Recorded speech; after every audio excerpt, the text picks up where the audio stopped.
அஸ்ஸலாமு அலைக்கும் ஃப்ரெண்ட்ஸ், நேற்று என்னோட இஃப்தார் மினி விலாக் பார்க்கலாமா?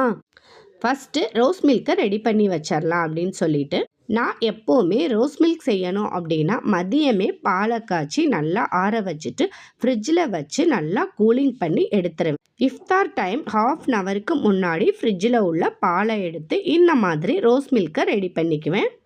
என்னடா ரோஸ் மில்கோட கலர் ரொம்ப கம்மியாக இருக்குன்னு பார்க்குறீங்களா? எப்போவுமே நான் ரோஸ் மில்கில் லைட்டாக தான் எசன்ஸ் சேர்த்துக்குவேன். இப்போ நமக்கு ரோஸ் மில்க் ரெடி ஆயிடுச்சு.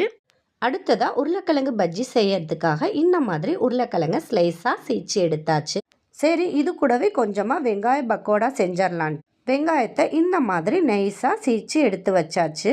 ஃபஸ்ட்டு உருளைக்கிழங்கு பஜ்ஜிக்காக மாவை மிக்ஸ் பண்ணி வச்சிடலாம். தேவையான அளவு கடலை மாவு, இது கூட அரிசி மாவு சேர்த்துக்கிட்டோன்னா எண்ணெய் குடிக்காமல் வரும். தேவையான அளவு உப்பு, கலருக்காக கொஞ்சமாக ஃபுட் கலர், காரத்துக்காக அரை ஸ்பூன் போல் மிளகாய்த்தூள், தேவையான அளவு தண்ணி சேர்த்து மாவை ரொம்ப திக்காவும் இல்லாமல் தண்ணியாகவும் இல்லாமல் இந்த மாதிரி மிக்ஸ் பண்ணி எடுத்தாச்சு.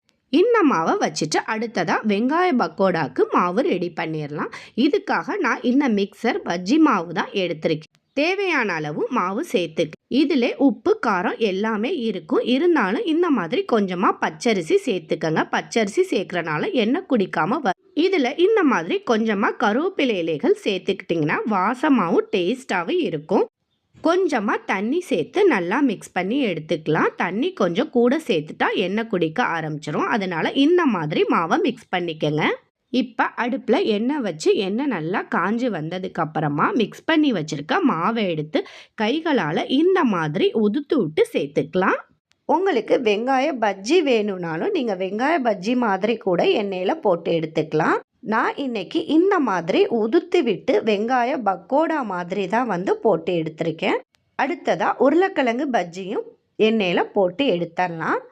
இஃப்தார் டைம் வந்துடுச்சு அப்படிங்கிறதுக்காக நான் வேகமாக உருளைக்கிழங்கை போட்டு எடுத்து பாருங்கள். டைம் ஆயிடுச்சுங்கிறதுனால போட்டு எடுத்தனால இந்த உருளைக்கிழங்கு பஜ்ஜி இந்த மாதிரி சொதப்பலாக தான் வந்திருக்கு.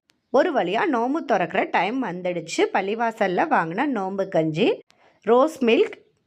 அடுத்ததாக இந்த மரவள்ளிக்கிழங்கு நான் மத்தியானமே வேக வச்சு எடுத்து வச்சுட்டேன். பேரிச்சம்பழம், இது கூட கொஞ்சமாக ஆரஞ்சு பழம் இருந்துச்சு, அதையுமே உரித்து எடுத்தாச்சு. உருளைக்கிழங்கு பஜ்ஜி, வெங்காய பக்கோடா. இன்றைக்கி என்னோட இஃப்தார் இப்படி தான் சிம்பிளாக இருந்துச்சு. ஒரு வழியாக அல்ஹம்துலில்லாஹ் நோம்பு திறந்தாச்சு. இந்த வீடியோ உங்களுக்கு பிடிச்சிருந்தா லைக் பண்ணுங்கள், ஷேர் பண்ணுங்கள், சப்ஸ்கிரைப் பண்ணிக்கோங்க.